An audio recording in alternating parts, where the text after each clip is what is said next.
Welcome, I'm your host, Malcolm Gallagher. From our BizVision studios in the UK, you're watching the Leadership Matters show on the BVTV network. After each of my video interviews, I make notes about the interview and the guest to share with my guest director, Kim.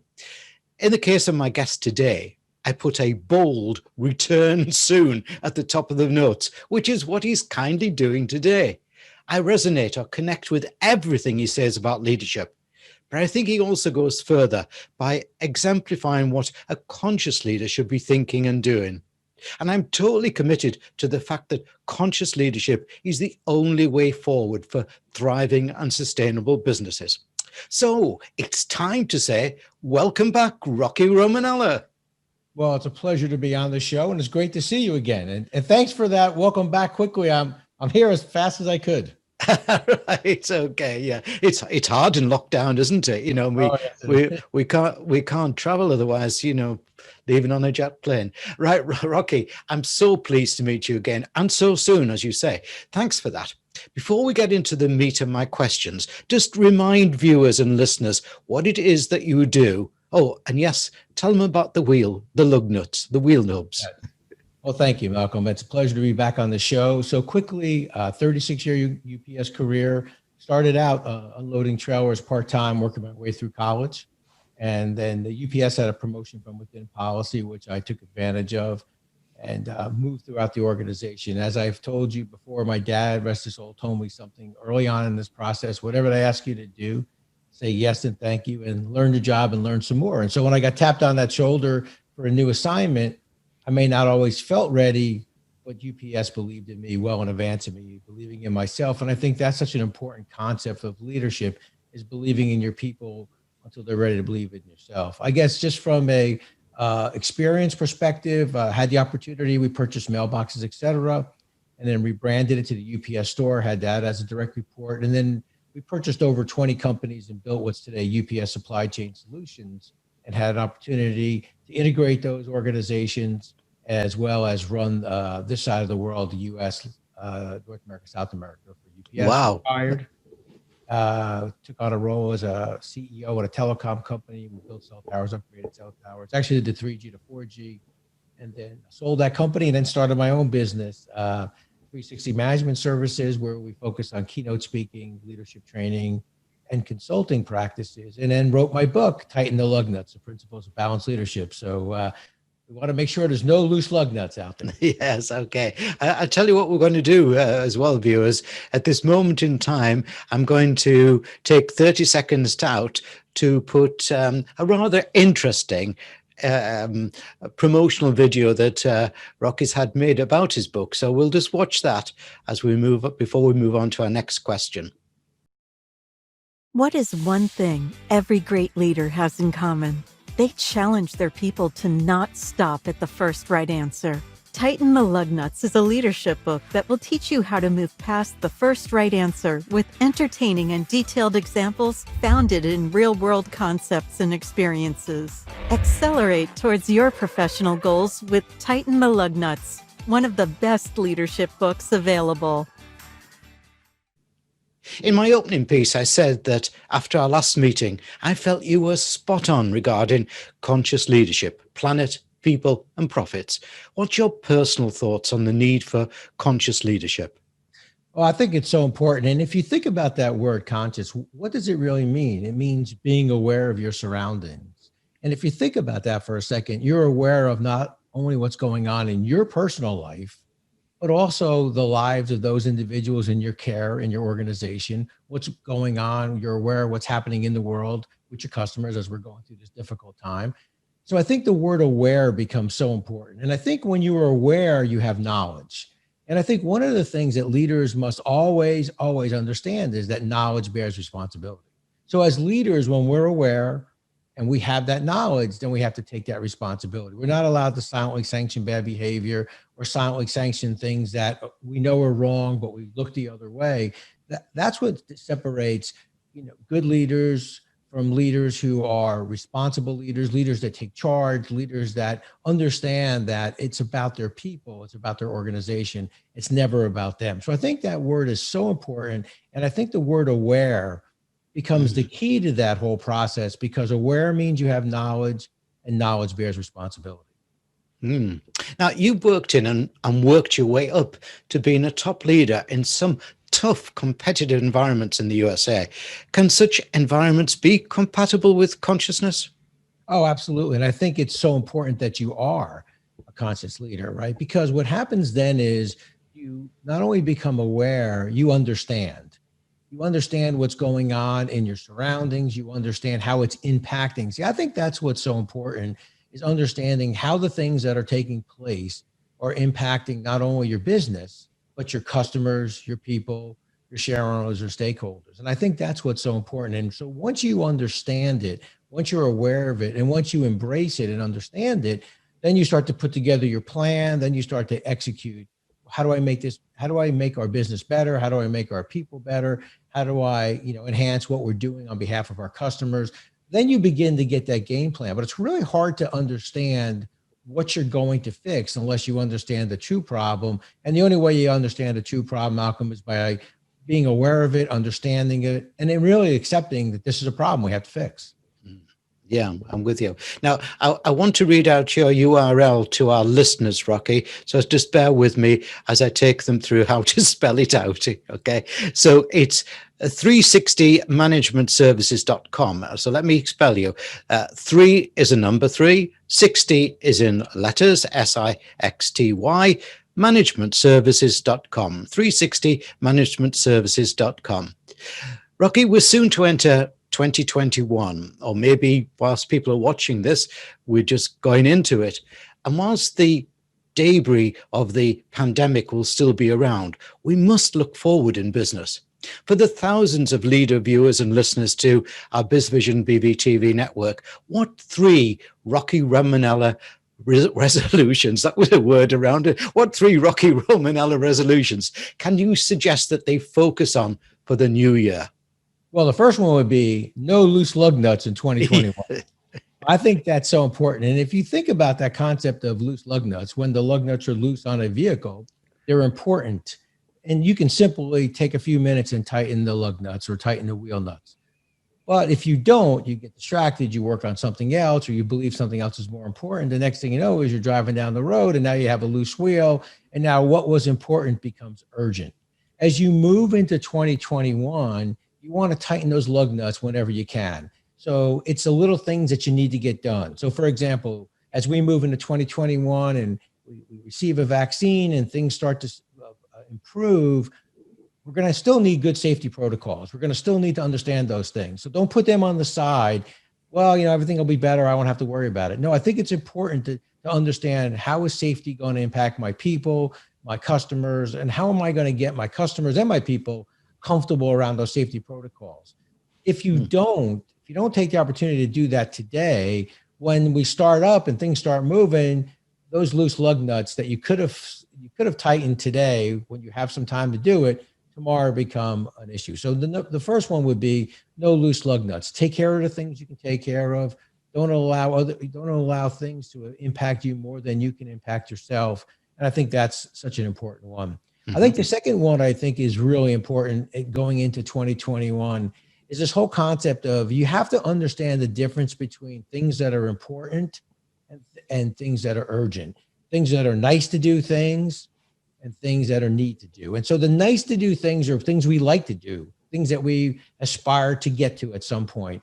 But we need to focus on the need to do things and make sure we have plans coming out for that. What are the need to do things that are going to be important for our business to A, get a level footing again, and B, move forward again. So I think that's so important. So now I would be suggesting, put that list together, understand the nice to do things, the aspirational things you've always wanted to do, put them over there. They're good to have. We're going to get there at some point. But what are the need to do things? What are the things we have to take care of, and put together that plan to do that? And the third thing I would say, and I talk a lot about this in my book, Tighten the Lug Nuts, is this concept of a 100-day plan. Now, if you're in a business and it's a business that has some years under it, you generally wouldn't think about putting together a 100-day plan. For me, the 100-day plan is always something that I do when I start a new job, maybe start a new responsibility. Well, I think you have to think about 2021 coming out of this difficult time as a new year, a new beginning, the phoenix rising up from the difficulties. And I think to do that, you put together your 100-day plan. What do I want to accomplish in the first 100 days in 2021? And I think you do it in a way that's balanced. I want to make sure my customers, my people, my shareholders or stakeholders are represented in that plan. And then I think each week you sit down and you look at, well, what are the things I was trying to accomplish in the first 100 days as it pertains to my customers, as it pertains to our people, our shareholders, and stakeholders. And a quick example, Malcolm, would be maybe I want to visit in the first 100 days, whether it's virtually or physically, depending on what I'm allowed to do, my top customers in each of my verticals, or maybe the customers that churned out right before the pandemic. Let me check in on them. So you lay those things out. And so each week you look and say, well, at this point, I wanted to have visit 7 customers. I've visited 5. I wanted to talk to my top 15 employees, but I've only talked to 6. I'm starting to get behind in this 100 days. So I think the 100-day plan gives you the opportunity to have a good vision, but also that self-accountability to follow that plan. That's really great. I like that. But you're far too generous, Rocky. I only give 90 days. Oh, 90 days. Yeah. Look, you're a great guest to have in Vision, and you command a great screen presence. I feel that many leaders, though, have not yet grasped the need to be what we call here at BizVision, the visible leader. How important do you think it is that such leaders get to grips with improving their visibility? Well, first of all, for me personally, I think that is one of the most important attributes and skills as a leader. You have to walk the talk. You have to be visible. You know, there's a show here in the U.S. that everybody loves. It's called Undercover Boss.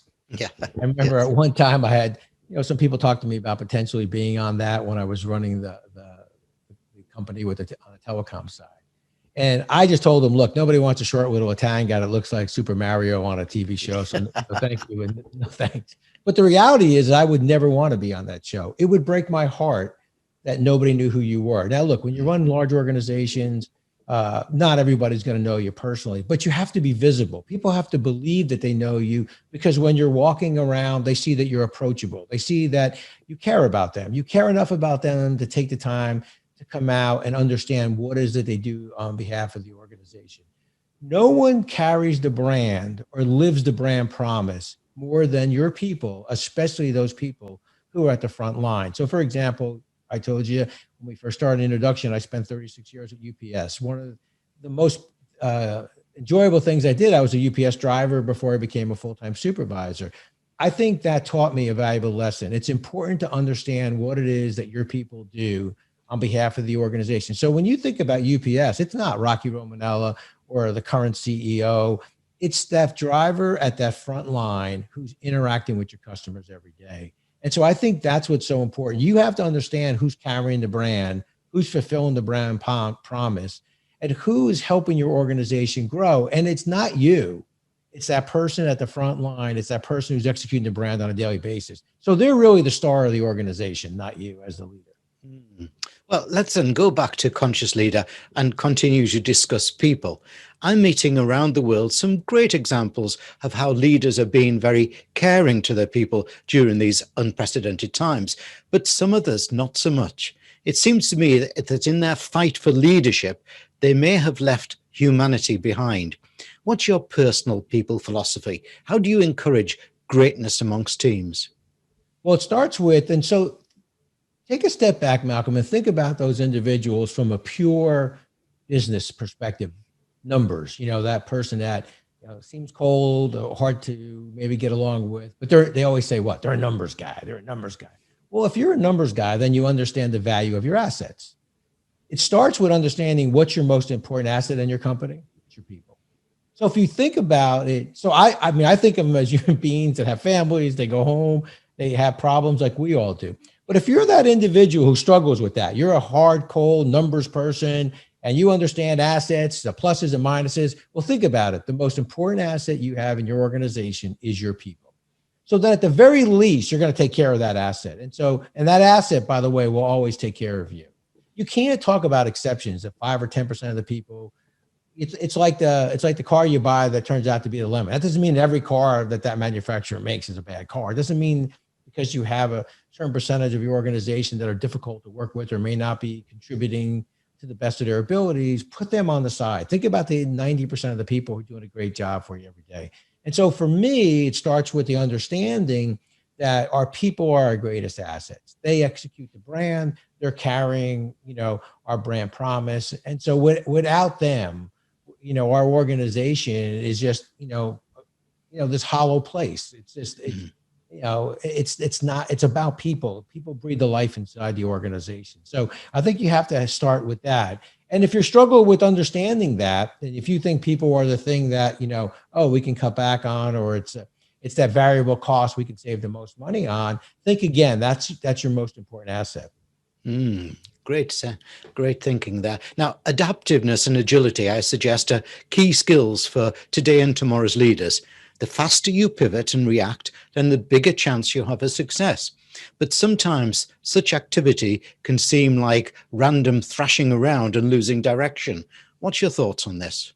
Oh, I think you're absolutely right. I think it falls under that, that philosophy of don't allow your strength to be your weakness, right? So think about that person that we've worked for that, every day comes up with a new idea, right? And it's like, they're throwing stuff against the wall and they've got these great ideas. And to be frank with you, there was a point where I was similar to that, and I would go out for a run and come back with a new idea and people would be like, great idea, but don't run anymore. We got, because if you think about it, it really puts your people, out of balance, right? If you think about it from this perspective, the early adopters are the early adopters. So as you're coming up with new ideas and you're throwing stuff against the wall, they're bouncing around like a pinball, right? Because they're always, hey, they're the early adopters. You came up with a new idea.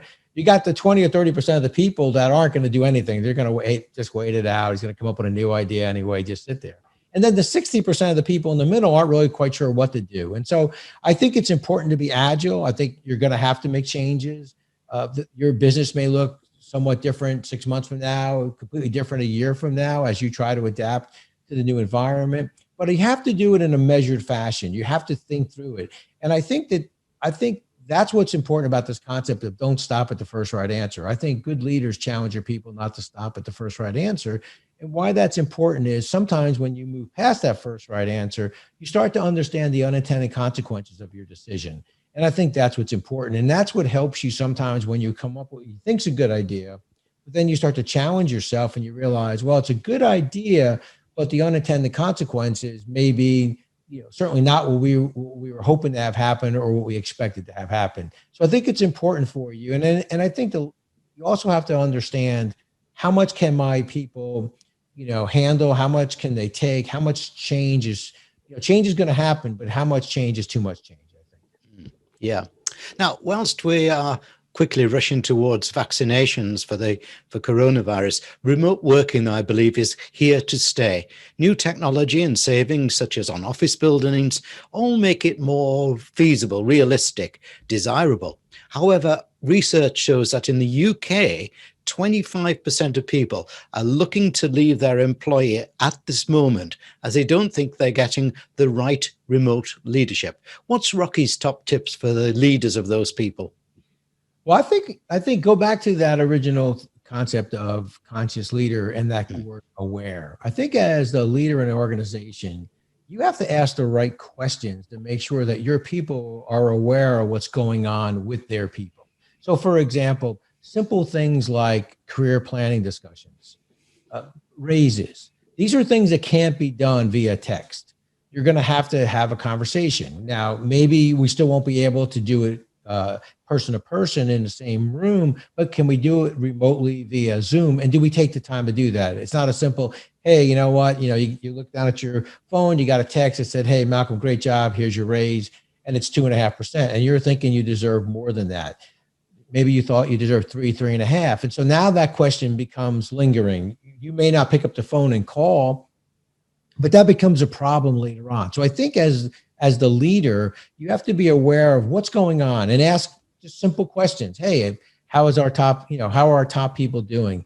Do they feel like, that we view them as valued? How are they doing on their succession planning? How are they doing under career development? Do you think that they're gaining knowledge and information? Are they gaining confidence? And those are all the questions I think you have to ask, because the people in your care under you that are executing the strategy, executing the career development plans and processes are the ones that may be very busy. They may think, well, Rocky's doing a good job. He's okay with just getting a good raise and an attaboy. Well, maybe I need a little more than that. Maybe it's a question, how's it going? How you doing with your family? I think those are the things that are going to be important. And I think that's what, right now, it's necessary to do the distance learning. It's necessary to do the remote working.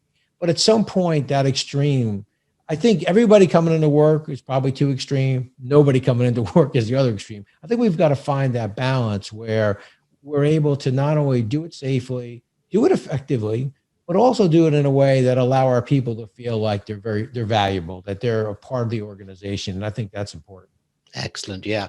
Rocky, it's time for the Romanella crystal ball to appear. You don't have to put the scarf on though, What things do you see in your crystal ball if leaders take your advice to tighten the lug nuts? Well, I think that there's going to be great opportunities out there, and the opportunities are going to come in a couple different ways. One of the ways that you find some great opportunities is by listening and talking to your customers, right? Because it's about them. It's not about you, right? So the question you should always, at least once during a conversation with your customers is ask them, hey, what keeps you up awake at night? Because what keeps them up awake at night may be the answer to your next product, maybe the answer to your next service, maybe the answer to your next, growth platform. So I think understanding what keeps your customers up awake at night is going to be an important part of how you grow and develop as an organization. I think having those same conversations with your people, being sensitive, asking the right questions, walking the talk, get out there. I mean, the reason why leaders never leave their office is because there's no problems in their office. You've got to get up, get out and walk and see the problems that exist out there and be approachable. So people understand that you're certainly willing to listen. And the thing that's important about that is you may not have the time, or it may not be appropriate for you to for everyone in the organization to pick up the phone and call you, but you're setting the tone from the top that you're open to those things, which then kind of sends a message to the people under you in your care. Hey, you know what? You better listen as well, because if I find out you're not listening, the first question I'm going to ask is, hey, why aren't you listening? How did you allow this to happen? And I think that's what's so important as well. Brilliant. Now, what I see in my crystal ball is a return of Rocky in 2021, if that's okay with you.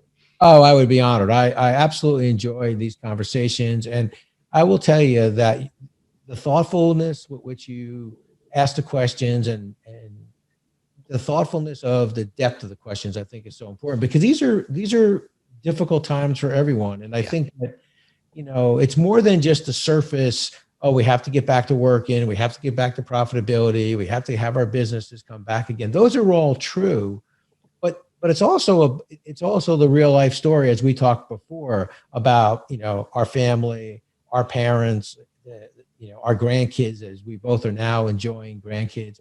How do we leave them a better place, a better place than we found it? I think these kinds of conversations allow that to happen. Yeah. Now, viewers and listeners, you've just got time to get Rocky's book and read it, preferably over the festive holiday before he comes back in 2021. Rocky Romanella, it's been great meeting you again. Thank you for a great interview. Oh, thank you, sir. It's a pleasure. All the best if we don't talk at the holidays, and nothing but the best, and be safe out there.